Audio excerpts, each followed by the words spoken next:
Hi friends इनकी நம்ம பார்க்க போற வீடியோ பாத்தீங்கன்னாக்கா முருங்கைக்காய் சூப் வந்து பார்க்க போறோம். சோ முருங்கைக்காய் சூப் தான் கேள்விப்பட்டிருக்கீங்க. முருங்கைக்காய் சூப் வந்து நம்ம வந்து எலும்பு சூப் சுவையில வந்து செய்ய போறோம். வாங்க எப்படி செய்யலாம்ன்றத பார்க்கலாம். என்னென்ன பொருட்கள் தேவைன்றத பார்க்கலாம். முருங்கைக்காய் பாத்தீங்கன்னாக்கா பிஞ்சா இருந்தா ரொம்ப நல்லது. இது வந்து ஒரு முருங்கைக்காய் வந்து கட் பண்ணி பொடிசா கட் பண்ணி வச்சிருக்கேன். சுண்டல் வச்ச தண்ணி நான் ஆல்ரெடி சொல்லியிருந்தேன். சுண்டல் வச்சிருந்தேன்னா அந்த தண்ணி வந்து சூப்புக்கு சேர்த்துப்பேன். சுண்டல் வச்ச தண்ணி, ஒரு வெங்காயம், ஒரு தக்காளி கட் பண்ணி பொடியாக வச்சுருக்கேன். அப்போ பார்த்தீங்கன்னாக்கா 2 ஸ்பூன் வந்து பார்த்தீங்கன்னாக்கா மிளகு எடுத்திருக்கேன். ஒரு ஸ்பூன் பார்த்தீங்கன்னாக்கா சீரகம், ஒரு 2 ஸ்பூன் பார்த்தீங்கன்னாக்கா சிறு தனியாக வந்து 2 ஸ்பூன் வந்து எடுத்திருக்கேன். அப்புறம் வந்து பார்த்தீங்கன்னா 4-5 பல் பூண்டு, இஞ்சி வந்து ஒரு துண்டு எடுத்திருக்கேன், கருவேப்பிலை. இது வந்து பார்த்தீங்கன்னாக்கா மட்டன் மசாலா வந்து ஒரு 1/4 ஸ்பூன் எடுத்திருக்கேன். ஒரு 1/4 ஸ்பூன் பார்த்தீங்கன்னாக்கா மஞ்சத்தூள் எடுத்திருக்கேன். வாங்க எப்படி செய்யலான்றது பார்க்கலாம். ஒரு கடாயில் பார்த்தீங்கன்னாக்கா மிளகு வந்து போட்டுருவோம். நல்லா வந்து பார்த்தீங்கன்னா பொரியணும். பொரிஞ்சால் தான் நல்லாயிருக்கும், வெடிக்கும்.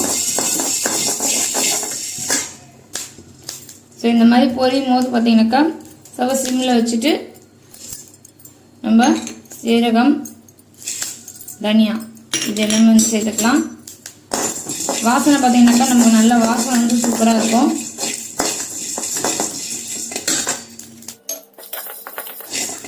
நல்லா பொரிஞ்சிடுச்சு. அப்புறமா பார்த்தீங்கன்னாக்கா கருவேப்பிலை வந்து சேர்த்துக்கலாம். இப்போ வந்து பார்த்தீங்கன்னா இதை ஆற வச்சுட்டு அரைச்சிட்டு வந்துடலாம். ஸோ அது ஆறத்துக்குள்ளே பார்த்தீங்கன்னா நம்ம ஒரு குக்கரில் எண்ணெய் ஊற்றி வெங்காயம் சேர்த்துக்கலாம். அதுக்குள்ளே குக்கரில் வந்து வெங்காயத்தை வந்து நல்லா வதக்கிக்கலாம். அது வந்துட்டு ஆறட்டும். ஆறுனதுக்கப்புறமா நம்ம வந்து அந்த மசாலாவை வந்து அரைச்சி எடுத்துகிட்டு வந்துடலாம். நான் வந்து வதக்கிட்டு இருக்கேன் வெங்காயம் நல்லா வதங்கணுன்னு பார்த்தீங்கன்னா தக்காளி வந்து சேர்த்துட்டேன். நல்லா ரெண்டும் நல்லா வந்து வதங்கட்டும்.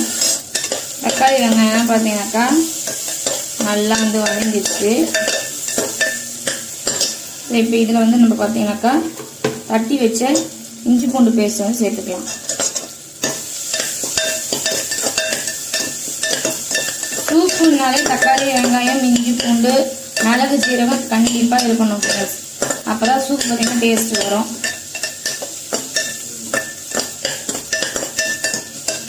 இஞ்சி பூண்டோட பச்சை வாசனை போனோன்னு முருங்கைக்காய் வந்து எடுத்துக்கோங்க. ஒரு வதக்கிக்கலாம்.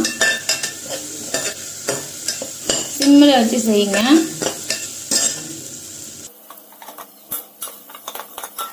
வந்து பார்த்தீங்கன்னா நல்லா வந்து வதக்கியாச்சு. இப்போது அந்த சுண்டல் தண்ணியை வந்து இதில் ஊற்றிடலாம்.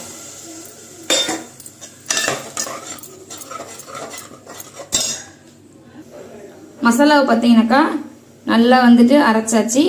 இப்போ இதை வந்து பார்த்தீங்கன்னாக்கா இதை சேர்த்துடலாம். அதே மாதிரி நம்ம மஞ்சள் தூளையும் மட்டன் மசாலா தூளையும் சேர்த்துடலாம்.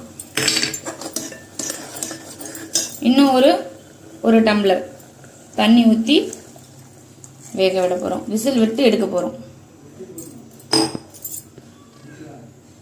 விசில் விட்டு எடுக்கலாம். பார்த்தீங்கன்னாக்கா நான் முருங்கைக்காய் வேகிறதுக்காக எக்ஸ்ட்ரா ஒரு 1/2 டம்ளர் தண்ணி சேர்த்துக்கிறேன். இல்லைன்னா 3 விசில் விட்டு எடுத்துக்கோங்க. முருங்கைக்காயை பொறுத்து. பிஞ்சு முருங்கைக்காயாக இருந்தால் 2 விசில், பெரிய முருங்கைக்காயாக இருந்துச்சுனாக்கா ஒரு 3 விசில் போட்டு எடுத்துருங்க.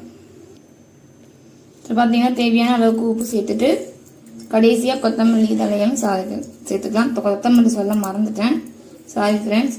கடைசியாக கொத்தமல்லி இதுன்னு சேர்த்துக்கலாம். அவ்வளோதான் ஃப்ரெண்ட்ஸ், ரெடி ஆகிடுச்சு.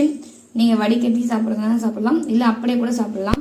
டேஸ்ட்டு பார்த்தீங்கன்னாக்கா எலும்பு சூப் எப்படி இருக்குமோ அந்த மாதிரி இருக்கும். ட்ரை பண்ணி பாருங்கள் ஃப்ரெண்ட்ஸ். ஸோ ட்ரை பண்ணி பாருங்கள். இது வரைக்கும் யாருமே பார்த்தீங்கன்னாக்கா யூடியூப்பில் வந்து உங்களுக்கு அப்லோட் பண்ணியிருக்க மாட்டாங்க முருங்கைக்காய் சூப்பு. ஸோ நான் அப்லோட் பண்ணியிருக்கேன். கண்டிப்பாக வந்து ட்ரை பண்ணி பாருங்கள். தேங்க்ஸ் ஃபார் வாட்சிங். இந்த வீடியோ பிடிச்சிருந்ததுன்னா உங்கள் ஃபேமிலி அண்ட் ஃப்ரெண்ட்ஸுக்கு ஷேர் பண்ணிக்கோங்க. நம்ம சேனலுக்கு சப்ஸ்கிரைப் பண்ணிக்கோங்க. தேங்க்ஸ் ஃபார் வாட்சிங். பாய்.